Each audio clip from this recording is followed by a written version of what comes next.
This is Dorp Reed, and you're listening to The Briefcase with Casey Holdahl. Greetings, Blazer fans, and welcome to The Briefcase, presented by Spirit Mountain Casino. Episode 140 of The Briefcase, presented by Spirit Mountain Casino. I'm your host, Casey Holdahl, and I'm here in Philadelphia, where the Portland Trail Blazers just got their fourth win in 5 games on a 7-game road trip versus the 76ers here in the city of brotherly love. But prior to that, the Trail Blazers blowing out the Nets in Brooklyn. Deni Avdija getting his first triple-double in a overtime loss to the Cleveland Cavaliers. And we'll hear from Donovan Clingan on this edition of The Briefcase, presented by Spirit Mountain Casino. Well, the last time I talked to you on The Briefcase, I was in New York City. The Trail Blazers had not yet played the Brooklyn Nets in Brooklyn, as you can probably intuit. But since then, they have the Trail Blazers blowing out the Nets in that game to get their third win of the road trip, which was their 4th straight win as well. Trailblazers beating the Nets 121-102 at Barclays Center a few nights ago. I actually don't recall what night that was. I think maybe Friday night. Once you're on the road for this long, days don't mean anything. We have days off. We have games. That's all I know. I don't know what day of the week it is. I don't know what time zone I'm in. I just know when they tell me to get on the bus, I get on the bus. In New York City, they told me to get on the bus. We went to Brooklyn, and the Trailblazers easily bested the Nets 121-102. Trailblazers playing much better basketball in the year of 2025, as we saw versus the Nets, as we also saw versus the Jazz and the Wizards to start the trip. Portland never trailed after the first 4 minutes of the game versus the Nets and led by as many as 26 points before coming away with the easy victory in front of a pretty good crowd in Brooklyn, in front of a very pro Trailblazer crowd as well. And that's one thing I want to mention real fast too, right off the rip here, is a lot of really good fan support as we've been out here on the road. I'm used to that in DC. We usually always have good fans in DC. We had some in Salt Lake City as well. And it just feels like everywhere we go, there's people that are root for your Trailblazers. And, you know, in DC, the end of that game finishes, there's ovations, for Deni and for the Trailblazers. We get done winning the game in Brooklyn, and just a really loud ovation for the Trailblazers in that one. And then, we also played versus 76ers tonight, being Monday night. And also, again, another really good crowd of Trailblazers. Want to shout out really fast both Emmanuel and Bill, who have said hello on this road trip. Emmanuel, Bill, thank you so much for listening. I really appreciate it. And so let's keep on moving. Trailblazers moved to 26-33 with the victory versus the Nets. 27-33 versus the Nets. 11-19 overall, and they had won 13 of their last 18 games with the win versus the Nets. Portland started the game by making their first 10 shots and ultimately shot 64% from the field and 50% from 3 in the first half. That's going to get it done versus any team, particularly a team like the Nets. On the other end, the Blazers held the Nets just 3 of 13 shooting from 3 in the first half, and they turned 13 turnovers into 13 points. Portland basically just kind of went out in the second half too and just did what they did. They held the Nets at 38% shooting from the field, 25% shooting from 3 in the second half to secure the blowout victory. Never once in that game did it really feel like the Blazers were going to lose. And I think that's kind of been one of the changes, I would say, as of late, is the Blazers, when they're playing teams at their level or below them, like they win those games. And, I think, a lot of these teams are banged up. A lot of these teams are probably looking towards the future at this point in time. But either way, the Trailblazers are going into those games and getting wins. And like, they're not kind of letting loose in games like we saw earlier on in the season. They're sticking with it, and they're turning in much better performances on both ends of the ball, particularly defensively, though. Just a much improved team on the defensive end as of late, particularly, again, since 2025, month of December. I think they were top 10 in defensive efficiency as well. So, things are starting to come together for the Trailblazers here a little bit. Will it be enough to get them into the play-in spot? That is yet to be seen. It's going to be tough, but they're going to be in that conversation for the rest of the season, I would imagine. And I know for some of you, that's kind of a so-so proposition, but I mean, it's fun watching good basketball games, fun watching the team win, fun watching the team go out and try to win games and improve. And that's what we've been seeing as of late. And again, they don't even have to necessarily get wins in those situations. I would say the Cavs game that we're going to talk about here in a second, a very good indication of that. Played a really good game, didn't end up getting the win, but you still felt really good about the way they played. And, that was the case in Brooklyn as well, except for they played really well and they easily got the win. Shaedon, who started in place of Deni in that game, Deni Avdija, did not play in that game after sustaining that quad injury early on in the victory versus the Wizards in DC. Shaedon made his first 7 shots from the field and his first 3 threes to finish with 25 points, 5 assists, 4 rebounds, and a block. Shaedon, I think, is really on this trip, especially like he has been phenomenal. He's been locked in on both sides of the ball. And now that he's having success doing those things, I think it's just like he's realizing, like, okay, if I do these things, I'm going to be able to stay on the court and I'm going to have success. I think that we're starting to see why Chauncey made that decision, and I think it's starting to really pay dividends for this team. Which again, like you got to give Chauncey a lot of credit for that. Like that was his call. That was something that I'm sure wasn't easy for him, and I'm sure I know a lot of fans out there have not loved the idea, but I think it's again, I think it's they're getting something out of Shaedon now that they weren't getting out of him before, and that's what you want as a coach. Like sometimes you gotta kind of make a tough decision in order to get to where you want to go, and it really felt like Trailblazers were able to do that with Shaedon, primarily due to Chauncey Billups and the rest of the staff. And now, again, good things are happening because of it, which, again, I think you got to really tip your cap to Chauncey for that one. Delano Banton in the game versus the Nets, just the exact kind of game that Delano Banton's going to feast. Delano goes 8-11 from the field, 3 of 4 from three, 4 of 5 from the free throw line for 23 points, 8 rebounds, and a steal. Tamani goes 6 of 8 from the field, 4 of 7 from three for 29, or excuse me, for 19 points, 4 assists, 3 rebounds, and a steal. Stoop coming off the bench for the double-double, 12 points, or who almost got the double-double, I should say. Probably could have got one more assist. 12 points, 9 assists, while also getting 3 steals and 3 rebounds off the bench. A very nice night off the bench for Scoot Henderson. And then Donovan Clingan, 12 points, 7 rebounds, 3 assists, 2 blocks in the start. I think, we're kind of seeing what you would expect out of a rookie center in that, there's some nights where Donovan looks great, some nights where he's hounded by foul trouble, but he's sticking with it. And I think that's what you want to see out of a young player, is a guy who continues to stick with it, even when he gets disappointed by, particularly for a guy like Donovan, some of the calls that are getting made against him. And then Chris Murray, who also got the start in that game in Brooklyn because Jeremy Grant has been out on this road trip. He comes out, has a nice game as well. Chris gets 11 points, 3 steals, 2 rebounds, and an assist. Chris Murray, too, just like he's just that guy. Like Chris always, I mean, we say it over and over again about Chris. You just know exactly what you're going to get out of Chris on a night-to-night basis, and it's usually something good. And he's able to do that even if he doesn't play 5 or 6 games. He's able to do that if he's been playing consistently. So, Chauncey's done a really good job of making sure, and the associated staff as well, because a lot of those things kind of fall to the assistants about keeping those guys ready and keeping them engaged. And I feel like they've done a really good job with that. And I think, a guy like Chris is a good indication of that. And more recently, a guy like Wap is a good indication of that as well. A guy who really didn't play a whole lot, has played the last couple games and has looked really good doing it, and has helped the team win up to and including in the game versus the 76ers in Philadelphia on Monday night. So, a good win there for the Trailblazers. Stay the night in Brooklyn, head to Cleveland the next day to face the Cavaliers in the first night of a back-to-back. Blazers end up losing the game to the Cavs 133-129 in overtime. Even though they lost the game, I think arguably their best game that they've played in some time. As I mentioned, Deni Avdija getting his first triple-double of his career, which was pretty surprising. Like, not surprising that he got the triple-double. Surprising that that was the first of Deni's career. He's got such a multifaceted game. He seems like the kind of guy who would get a couple triple-doubles every year. And he got his first one in the loss to the Cavaliers. 30 points, 12 rebounds, 10 assists. We're able to get the victory. The 3 he took at the end of the overtime didn't find the mark. Trailblazers had a chance to win that game regulation, had some mistakes defensively late in the fourth quarter, giving up some open 3-point shots, and I know they were disappointed about that. But, the way that they played in that game, I think a whole lot to be proud of. And, particularly if you don't care about wins and losses, I think that's the best game so far on this trip for the Trailblazers, even including the win versus the Sixers. I just think they, against a top flight opponent, the team with the best record in the NBA, Blazers looked great. And granted, they were playing without Donovan Mitchell, but the Blazers are playing without quite a few guys as well. And they're on the road, and they're in Cleveland. Trailblazers able to still come out and have a really nice night in that one.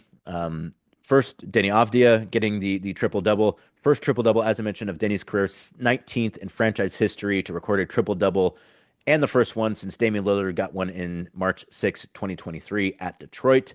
Just the fourth Trailblazer ever to record a 30-plus point triple-double. Clyde Drexler has five of them. Damian Lillard has three. Sidney Wicks has one, and Deni Avdija now has one. Deni also became just the sixth player in NBA history to record a 30-point triple-double with 13 or fewer field goal attempts. Nikola Jokic has done it three times. Wilt Chamberlain, Magic Johnson, De'Aaron Fox, Domantas Sabonis, and now Deni Avdija has done that. Pretty impressive group of guys there. And again, you're more surprised that Deni hadn't got a triple double before.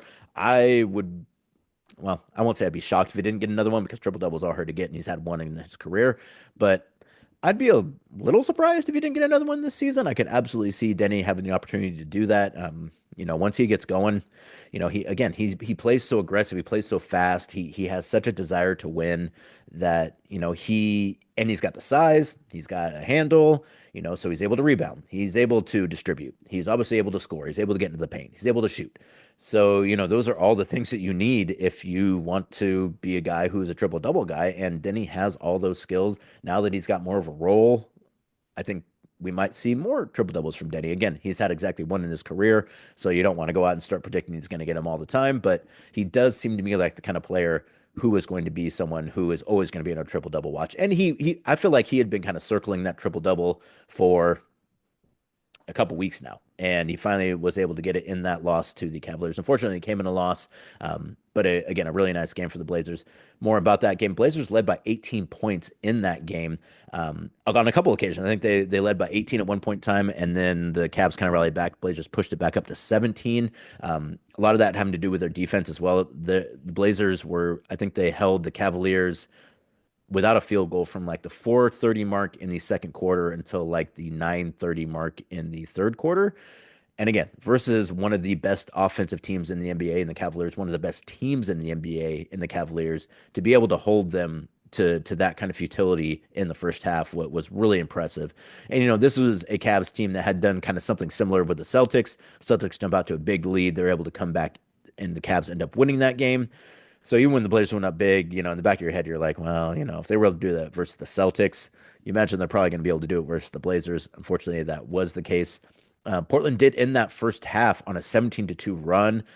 And at that point in time, too, it's like, again, regardless of whether or not they're going to win that game, like you feel really good about the way they're playing and the things you're seeing on the court, particularly from a defensive perspective. Tamani was fantastic. Deni was fantastic. Really just doing a nice job holding everyone in check on a really good offensive team. But as I mentioned, you always kind of felt like the Cavaliers were going to make a run, and they did do that. Particularly, once you do something like that versus a team like the Celtics, I mean, no team wants to put themselves in that kind of situation where they feel like they have to have a dramatic comeback in order to win. But once you do it, and you can do it, it becomes a thing where like it's a motivating factor to continue to play hard because you know that like, hey, we've done this before, we can do it again. And unfortunately for the Trailblazers, the Cavs were able to do that again. Cleveland ends up taking their first lead of the second half with about 5 minutes to play in regulation. But the Blazers stayed tough, and again, that was the kind of game too where I think once the Cavaliers went ahead, I think it would have been very easy for the Blazers just to be like, well, we gave that one a good effort for 3.5 quarters. Not going to happen for us. But, we're playing really good against a good team. But they never gave up. Unfortunately, they weren't able to make the plays they needed to. As I mentioned, they had a few defensive lapses late in the game that allowed the game to get sent to overtime. Anthony Simons hits I think 4 clutch free throws. Ant now, as I think, 23 of 23 on clutch free throws this season. He's shot the most clutch free throws without a miss of any NBA player in the league this season. He was able to do it again versus the Cavaliers. Shaedon also had a really nice game, got 2 putback dunks or at least putbacks in the last like 2 minutes of the game to keep the Blazers in. It did feel like for a second there with like 2 minutes to play, it seemed like the Cavaliers were maybe about ready to push ahead and just kind of win the game in regulation. But again, the Blazers didn't let it happen. They stayed close. They kept it close throughout the overtime. The Cavs scored the first 5 points of the overtime. Never a good sign when you like a 5-point lead in overtime is like a 10-point lead in a regular quarter. So once that happened, you kind of felt like, again, well, they gave it their best, but they're probably going to lose this one going away. wasn't the case. The Blazers stayed with it, stayed with it, stayed with it. Had an opportunity to win the game with a three-pointer. Deni wasn't able to get it to go down. A very good look. He said he thought it looked good. One of those ones you really wish you could have gotten, just because it would have been so nice to be able to celebrate a big win like that with a triple double like Deni got. But as I mentioned, still a very good game for the Blazers. Still a whole lot of reason to be proud about the way you played. Um, Nice it was at least an afternoon game, because playing an overtime game on the first night of a back to back and then coming here to Philadelphia, that, I mean, it's not easy to play back to backs anyways, particularly on the road, particularly when you've been on the road for a week. And when you're coming off of a very difficult game, a very physical game in Cleveland as well too. And I saw that Ty Jerome got fined $25,000 today for complaining about the officials. Anytime you mention official by name in the post game, you're going to draw a fine. And that's what Ty Jerome did. Deni Avdija, I don't know if you guys saw the video, was at least smart enough to say, like, I'm not going to talk about the officiating because I don't want to get fined, but I think you know what I'm talking about. I'm not going to go into it any further either, because I sure can't afford to get fined. I don't know if they would find the podcast, but either way, if they did, that would be the financial end of Casey Holdahl. So a very physical game, a lot of fouls, a long game, almost a 3-hour game. And that's the other thing too. I feel like Blazers have been playing long games as of late. The game versus Philadelphia came in a shade over 2 hours, which is about normal. But a lot of energy expended when you're playing a 3-hour game and then playing the next night as well, even if it's an afternoon game. So that was nice the way that panned out. We were supposed to get to Philadelphia much earlier. Obviously, we didn't get here as early as we were expecting to because of the overtime, but still not as late as you would typically get in if you're playing a 7 o'clock game. So just to put a bow on that game versus the Cavaliers, Anthony Simons goes for 27 points, 2 rebounds, 2 assists in 41 minutes. Toumani Camara, 7-11 from the field for 19 points, 5 rebounds, 4 steals, and 2 assists in over 40 minutes for Toumani as well. Shaedon also started in that game, second straight start with Jeremy Grant out. Even with Deni Avdija coming back, Chris Murray went to the bench. Shaedon gets 18 points, 6 rebounds, 2 assists, a steal in 38 minutes. And then Scoot comes off the bench for 15.6 assists and 4 rebounds in the losing effort. But again, a really good game for the Trailblazers, a game that, you got plenty of cause to feel proud of, and a game that, if you would have won that game, and then I think you're really starting to feel like, hey, maybe these guys, I mean, they have turned a corner, I would say. But maybe you do start really entertaining the idea of, like, hey, maybe they can get that play-in spot. It is just one game, and really the issue more for the Blazers at this point is not so much wins for them. They need losses for the teams above them, and so we'll see how that plays out here over the next couple weeks, if they can get into that really get into that conversation. They're kind of in the conversation now, but they're going to need teams like the Suns, teams like the Spurs, teams like the Kings. Doesn't seem like that's going to be the case with the Warriors. Like, they're going to need one or probably two of those teams to kind of start faltering a little bit if they want to get into that conversation, because wins alone, I don't think are going to be enough to get the Blazers there. They're going to need some help. And so if you're someone who wants to Trailblazers get to the play-in, you root for the Blazers and against the Suns, Spurs, Kings. And if you don't, then maybe you don't root against those teams. But either way, nice to see the Blazers getting some wins. Nice to see them playing better basketball. And, being out here on the road with the team, too, for an extended period of time, it's like that. It feels a little different to me, too. Like, it feels like kind of guys are coming together a bit more. Things are kind of locking in more from a kind of a chemistry perspective, I would say. I mean, they look good on the court right now, too. But it seems like I feel like there's a camaraderie on this team right now that, you got to be playing decent basketball in order to kind of feel good about those kind of things. And they're playing decent basketball right now. And, I think they're kind of coming together a bit as a unit. And I think that's great to see. And, like this team, this roster is obviously not a finished product. There's going to be changes at some point in time. But it does seem like, the guys that are on this team right now, they appreciate each other. They're sacrificing for each other. And it really feels like they feel like they've kind of figured out a few things, and are excited about the way they're playing, and are hopeful about their prospects, not only this season, but in seasons going forward. Well, we are here in Philadelphia, and I haven't gotten my cheesesteak just yet. We did have cheesesteaks after the game, but there is a place local next to the hotel that I like to go to. I mean, it's kind of a standard spot. It's not like it's some kind of like hole in the wall place, but it's still pretty good.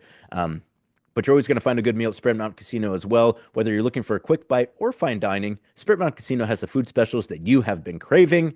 From cheesy smash burgers to their tender prime rib, I love a prime rib. Spirit Mountain Casino has everything that you want in a meal, all of your favorite foods, all your favorite dining options at Spirit Mountain Casino. Dining, gaming, entertainment, Highway 18 in Grand Ron, Spirit Mountain Casino, elevate your game. Oh, yeah, and by the way, too, I won some money at the craps table in Cleveland. That was a good night for me as well. So after a hard-fought loss, Trailblazers board a plane from Cleveland to Philadelphia, about an hour flight, get into Philadelphia around 10:30, 11, get to the hotel. It takes a little bit of time to get from the airport to the to downtown Philadelphia. Team gets it, but again, not too late and earlier than typical.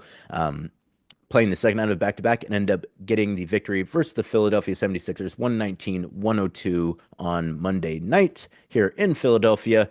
34 points, 3 assists, 4 rebounds for Anthony Simons, 20 points, 11 rebounds, 5 assists for Shaedon Sharpe for, I believe, his second double-double of his career. Donovan Clingan also getting a double-double, 13 points, 13 rebounds, 3 blocks, and 2 assists in 29 minutes. The other thing that happened in the Cavaliers game, which I probably should have made mention of, Donovan fouling out in 11 minutes in that game, was really bummed out about it. And as you're going to hear me talk to him about it too, like I even maybe kind of jinxed him a little bit. We talked prior to the game in Cleveland, and I was like, hey, you've been doing a better job of not fouling. And he did kind of have a short game in DC because of that. But then he goes out and fouls out in 11 minutes. Basically, they just didn't let the guy do anything. So I did apologize to him for jinxing him. But Donovan being the stand-up guy they would, he's like, no, it's not your fault. It's my fault. I'm the one that's out there playing. So, but if you are a jinx person, usually the briefcase bounce is usually a positive thing for Donovan. Not so much, but hopefully we'll have to change that here sometime soon. And he did bounce back with a much better game, as I mentioned: 13 points, 13 rebounds, 3 blocks, 2 assists, and a steal in 29 minutes. 11 points, 9 rebounds for Toumani Camara, coming just 1 rebound short of 3 double doubles for the Trailblazers in that game. 9 points, 6 rebounds, 4 assists for Deni Avdija. Went just 3 of 14 from the field for Deni. Chauncey mentioned he felt like maybe Deni was pressing a little bit earlier on in the game.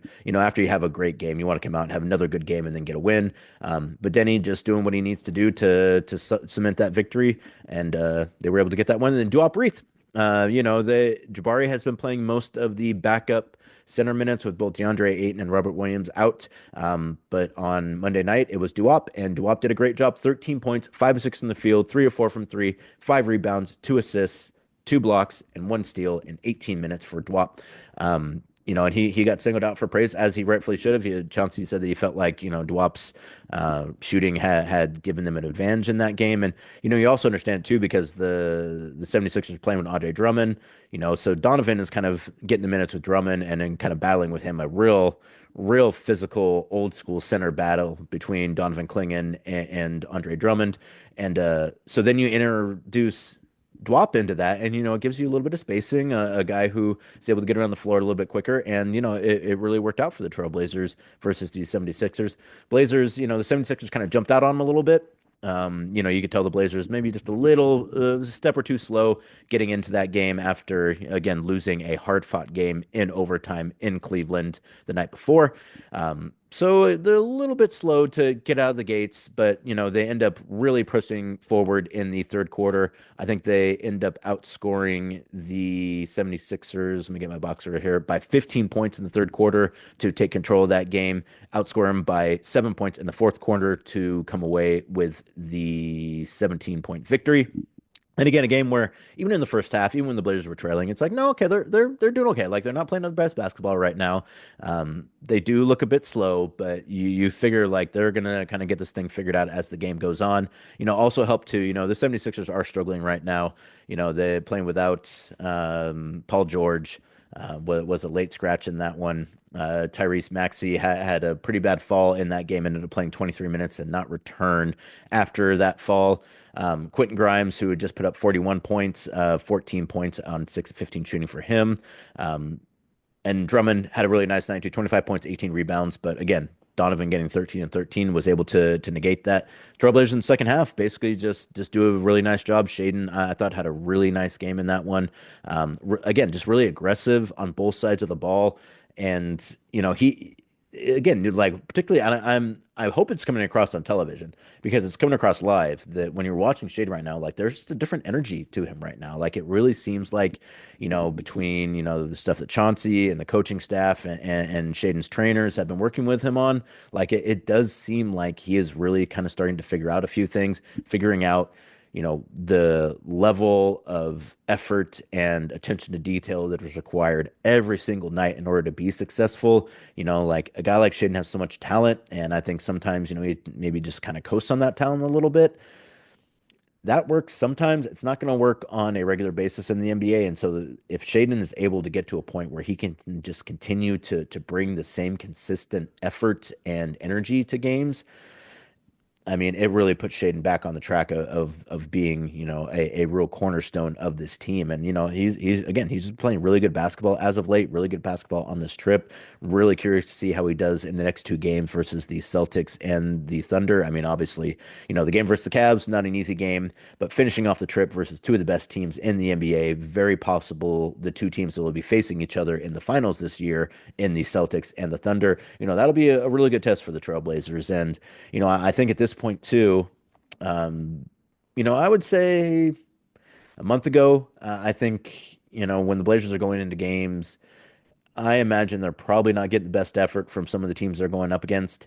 Now I think teams realize like, hey, like we feel like we can beat these guys, but we're not gonna be able to beat them unless we come out here and really give it a good try. And we're not just gonna be able to rest guys. I mean, the Cavaliers barely got away with resting Donovan Mitchell in that game. They got some room to spare. They've already clinched a playoff spot with their victory that they got versus the Celtics prior to playing the Trailblazers. So with, over a month left in the season, they've already secured a playoff spot, which I think tells you kind of the nature of the standings in the East, in that you have the Cavs and the Celtics who are kind of the class of that conference and who, very well might be one of the teams that wins a championship. And then you got like five or six teams at the bottom who are just not really trying a whole lot anymore, are definitely more interested in what's going to happen at the draft lottery than what is going to happen in the postseason. And it shows sometimes, I guess I would say. So, but the Blazers right now are a team that, even though that they're kind of they're outside looking in terms of the play-in, like they're playing hard, they're trying to win right now. And, I don't know that some of the other teams that are in kind of Portland's area can really say that right now.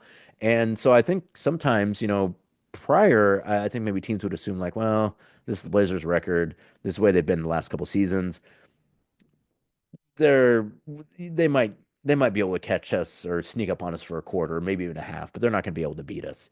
And now I don't think that's the case. I mean, like, you're going to have to play good basketball in order to beat the Trailblazers right now. You're not just going to be able to roll the ball out.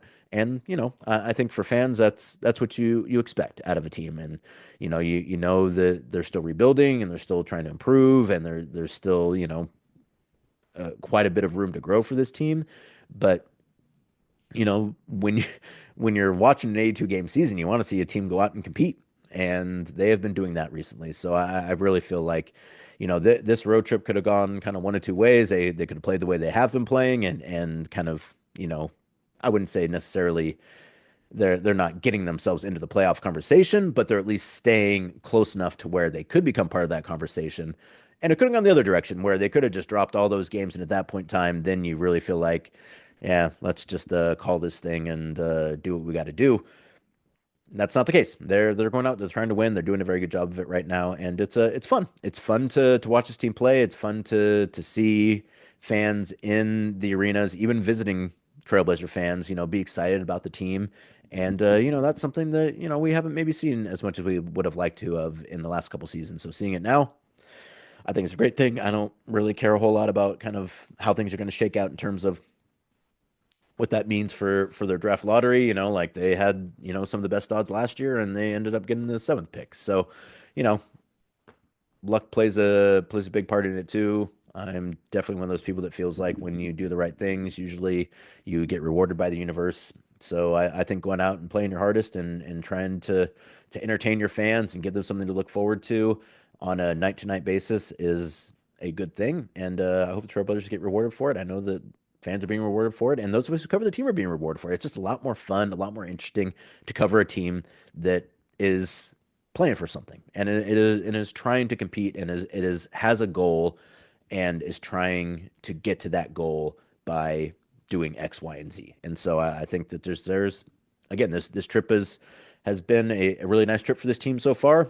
The last two games, they've assured by getting a win versus the 76ers that they will finish no worse than 500, or actually they're finished better than 500 because I believe they now have 4 wins on this trip. They're 4-1 on the trip. So they can't go under 500. Anytime you get a better than 500 trip, that is a good road trip. It doesn't matter what teams you're playing. Better than 500 on the road, that's something to be proud of. And the Trailblazers are already there. So with 2 games remaining versus the Celtics on Wednesday and the Thunder on Friday, if they're able to get one of those games, then it goes from being a good trip to a great trip. But even if they don't, as long as they go into those games and compete and play hard and give those teams, a good solid game, I think you feel really good about the way this team is playing. You feel really good about this road trip. 7 games, 2 weeks. A lot of things can go wrong. I've been on some of those trips where things have gone wrong. This trip seems like things are going right for the Trailblazers. All right, well, let's go ahead and hear from Trailblazers rookie center Donovan Clingan, who has been starting as of late with both DeAndre Ayton and Robert Williams on the shelf with various injuries. Spoke to Donovan, as I mentioned, prior to the Cavaliers game at the hotel in Cleveland. So, he does say a few things. He said we're undefeated. Obviously, we're not undefeated anymore on the trip because we did lose to the Cavaliers. I talk about how he's doing a great job of not fouling. He ends up fouling out in 11 minutes, as I mentioned before. But still a lot of good stuff from Donovan. He talks about how the team is playing on the road trip, being back on the East Coast. Really nice for Donovan to be able to start these games and play well, playing on the East Coast where, a lot of his family and friends are at. In New York, he had a whole group of people there. I'm imagining he's going to have quite a few people at the game in Boston as well. I'm sure he had quite a few people at the game in Philadelphia.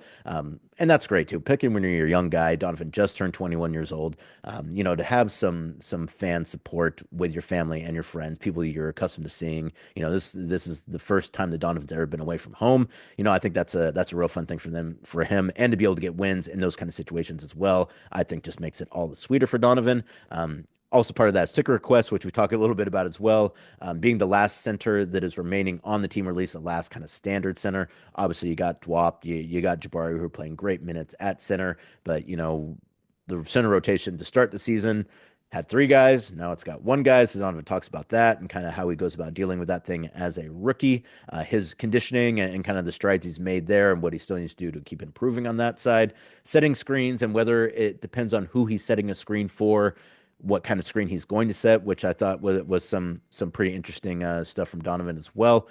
Let's see here. Also talks about his passing ability. He had a great pass to Shaedon in the win versus the Wizards, which we talk about as well. Defending without fouling, which again was a supreme jinx that I unfortunately foisted upon Donovan. The dunk from Shaedon in DC and the fan support on the road. Here's what Donovan Clingan had to say before the game versus the Cavaliers in Cleveland a few days ago.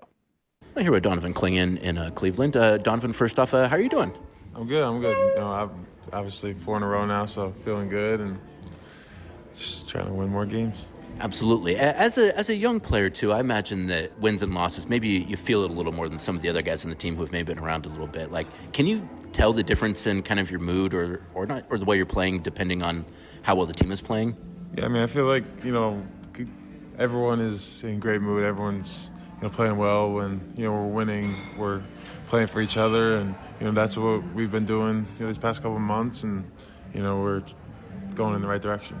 Absolutely. And on the East Coast, obviously, where you grew up, what's it like to be back on the East Coast and be able to have some family and friends see you in person? Yeah, it's nice. Obviously, Portland is on the other side of the country, so it's hard for family and, my friends to get out there. But, so to be on the East Coast is awesome. And having a lot of tickets and people there supporting me, means a lot to me. And, I'm just trying to go out there and perform.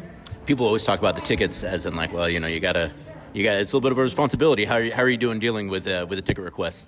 I'm good. It's easy. I try to handle it before the day of the game just so I don't have to worry about it on game day. I imagine at UConn you probably had a decent amount of ticket requests too, so maybe you learned that in the college. Yeah, I'm used to it by now. You've obviously you've been starting with DeAndre sidelined, and Rob is not on the trip either. How do you feel like that's been going for you lately? Good. I feel like just a big learning experience for me, being able to stay out there for, a long period of time, not getting in foul trouble, really work on my conditioning and, my pace, and really just adapting to the game. Really just trying to have an impact on the floor at all times, defensively, offensively, setting good screens, getting my guards open, rebounding the ball, blocking shots. So really just trying to have an impact and, really just trying to learn and, take it all in. You mentioned a couple things there that I actually wanted to ask you about. So first off, I'll get to the conditioning and pace. Like, how do you feel like you're dealing with that part of it? Because I was also pulling some numbers today. The team is playing a lot faster in February than they have throughout the rest of the season. Yeah, I feel like my pace and my conditioning is getting better and better every day. Obviously, I still want to keep getting better, so I'm going to continue to work. But, I feel like every day I go out there and, I can just keep going longer and longer, which is good. And, just got to keep working though. How do you kind of balance wanting to be out there still with also being like, well, maybe I'm a little bit too tired right now to be effective? Like, do you ever ask out? I'm asking you now, and I think I know the answer to that question. But sometimes there's one time in Denver where I got hit in the stomach. Yeah, in the stomach. But I really that's a little different, actually. Yeah, sometimes coach picks up on when I'm tired, but I rarely ask out. I had mentioned that both DeAndre and Rob are out, and they're not on the trip. How do you go about dealing with not having kind of some of the guys that you're used to practicing with, and probably kind of in your ear from time to time as well, without them on the trip? I'm just trying to think about what they would be saying, think about what they would be doing, and just apply it to my game. Just keep that in the back of my head, just trying to learn, and obviously not having DA or Rob here, two people that talk a lot, so it's difficult. But, I'm just trying to learn as much as I can and think about what they would be doing and what they'd be saying to me. You talked about setting screens, and then one of the questions I had for you is, do you set screens differently depending on who you're setting it for? So, like, do you set a screen different for Shaedon than you would for Ant or for any of those guys? I feel like it's different. Obviously, a lot of people like to go under on Scoot, so you got to get a better angle trying to set a screen when screening for Scoot. But, really just trying to get the guard off of the guy. That's my goal, and just try to have an impact. And Ant is so impactful, and Shaedon, with that one dribble off of the ball screen into a three, that if I could get them that separation in the space, they can get those shots up. Just actually saw the replay of it. You shot a pass to Shaedon in the DC game where you set a screen, he came off the screen, and you kind of like winged a bounce pass to him for an assist. Do you remember that play? Yeah. It was a nice play too. Like, it kind of showcased your passing, which I feel like we haven't got a chance to see a whole lot of yet. Yeah, I feel like passing is something that I've had in my game for a while, and I've been able to showcase it at times. But Shaedon made a good cut. That was the play we drew up, and I saw that play and those passes that I feel like I can make. It was a pretty slick pass, and I guess my second question would be, though, as a young player, do you have any hesitation with that, or do you have to feel like you're in the flow to throw a pass like that? Because I know that for young guys, a lot of times it feels like, boy, I can't make any mistakes here, and particularly as a big who's, they don't necessarily look to you to make a lot of passes. I'm curious if you have to kind of like work yourself into that. Really just trying to, I feel like I've done enough in practice and work on it enough that, I could do it. So I really just having the confidence to go out there and do it in the game is important. Absolutely. One of the things that Chauncey talked about early on with you was your hands and wanting to make sure you're keeping your hands up higher. How do you feel like you've been doing with that? Better. I just feel like, I'm still times in the Boston game where I'm reaching and, it's picking up little fouls that are unnecessary. So I'm still working to get better at that, but really just trying to wall up and just protect the rim without fouling. You mentioned fouling. That's one of the questions I have too. Pulling your numbers, I feel like you've done a pretty nice job of staying out of foul trouble, and your contest numbers at the rim are great. Your block numbers are obviously great. It seems like you're being able to defend without fouling already at a pretty good clip. Yeah, obviously besides the DC game, but really just trying to learn to just try to affect the shot. Sometimes I might not block it, but just make the shot more difficult for them, and that it can help them miss it. Do you feel like there's things you were able to get away with in college that you haven't been able to get away with in the NBA? No, I feel like no, not really. Yeah. No. You don't strike me as that kind of player, but I think there's some guys who maybe could say that, but Your game's not really. No. Yeah, not really. No. Defensively, much better in the month of February. I think the team is top 10 defensive rating in the month of January. What would you say the team's defensive identity is right now? We're really just being aggressive, trying to make an impact, slow teams down, and really just try to tire guys out and be physical with them. Just don't let people come off screens and just try to make everything difficult. And I feel like that's something that we've been really emphasizing and we've been doing. I asked you about the pass you gave to Shaedon, but I should probably ask you about the dunk in D.C. as well. What were your thoughts on that dunk? That was nuts. I mean, I was sitting on the bench, just seeing that from that angle. I mean, I felt like he was like looking down on him. It was crazy. It was nuts. That's in-game dunks too, are I think the most fun dunks because it's like it's such an excitement in the building too. And so when we're on these road trips too, I think you've, at least like in places like D.C. and I felt like also in Brooklyn, really strong support for the Blazers in both those arenas. You could hear the crowd. Like, what did you think of kind of the support you guys have on the road in some of these places? I mean, it's pretty cool, just to be able to travel all around the world and be able to have all these fans that still support us in other states. It's it means a lot to us, and we're just trying to put a show on for them. Another couple months left in the season. What are your hopes for yourself and for the team here in these last 20-something games? We just win as many games as possible. Try to fight for this play-in. And for me, just to learn, get better every day, and just keep having an impact. So there you go, Donovan Clingan discussing his rookie season, which is 3/4 of the way done now. Prior to the game versus the Cavaliers in Cleveland, really appreciate the time. Obviously, Donovan's got a lot of family and friends in town, so carving out a little bit of time was not necessarily easy. So I do really appreciate that. We were actually in the lobby of the hotel in Cleveland, which I don't know if you can hear kind of some of the ambient music playing there or not. Hopefully that doesn't get this thing dinged for a copyright infringement, but really like the way that Donovan's been playing as of late, and just his rookie season has been very much what you expect out of a young rookie center. In that some nights he looks great, he puts up big numbers, and it all kind of locks in. Particularly when it's matchup based, like when he's got another big center to defend, I think that really helps Donovan. When he's got a situation like versus the Cavaliers where you're defending a guy like Evan Mobley, like who's a bit more mobile, a bit more lithe, like a little more difficult for him. Only ends up playing 11 minutes in that one, and it's not even really. Sometimes it's not even just the matchups. It's just like when you're a young rookie center and you get a couple quick fouls, you change the way you play, but that doesn't really work, and you still end up getting those foul calls. His last foul that he got disqualified on versus the Cavs, I thought was, a stereotypical, like, it looked like Deni actually was the one who fouled in that play, but it's like they've already called so many fouls on Donovan. They're already kind of looking at him the entire time. Like, you kind of knew anything that was even going to be close, they were probably going to call on Donovan, which is unfortunate for him. And again, like the idea that he committed 6 fouls at 11 minutes, like, did he really? Like, that's one of those things too, where I think if the official could go back, they'd be like, well, we're maybe a little bit too hard on this guy, though they called a lot of fouls in that game too. So come to think of it, Donovan's situation was probably pretty far down the list of gripes that players had about the officiating in that game. So, but at least none of the Blazers cost themselves any money in that one. So that's a smart move. But really like what we're seeing out of Donovan. He's just scratching the surface. I think getting the opportunity to play extended minutes has really helped him, both in terms of kind of his understanding and his conditioning.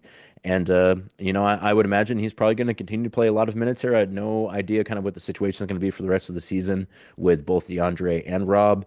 And, with both those guys, too, they have had injury issues. So it wouldn't at all surprise me if we saw Donovan Clingan, start for the rest of the season, or at least play significant minutes for the rest of the season, because one, it feels like he's earning the minutes. He's doing what he needs to do. And, you don't really know what the case is going to be with those other guys. So an opportunity for Donovan, obviously, not the opportunity you want, not the way you want to get it. But when you do have the opportunity, you have to seize it. And I would say as of late, Donovan's really been doing that. And that's going to do it for this edition of The Briefcase, presented by Spirit Mountain Casino. Thank you so much for joining me, as always. Probably one more edition before we head back to Portland, though we're only going to be in Portland for like 36 hours to play the Pistons, and then we head right back out, second out of a back-to-back versus the Warriors in Golden State. This last weekend, we've got a back-to-back Sunday, Monday for 3 straight weeks. So we just got done with the first one. We have another one right when we get back to Portland, and then we've got another one right after that. Though I think those are both home. So plenty of Sunday, Monday back-to-backs. Now that the NFL is over, might as well spend your Sundays with the Portland Trailblazers, Sundays and Mondays, actually, for that matter, now the NFL is over. So until the next time, be it in Boston, probably more like Oklahoma City, thank you so much for joining me. As always, please like and subscribe wherever you get your podcasts. Trailblazers playing some good basketball. It's enjoyable to watch, and I hope that you're taking advantage of that. So I'm Casey Holdahl. Thanks so much for joining me. As always, talk to you soon. Go Blazers.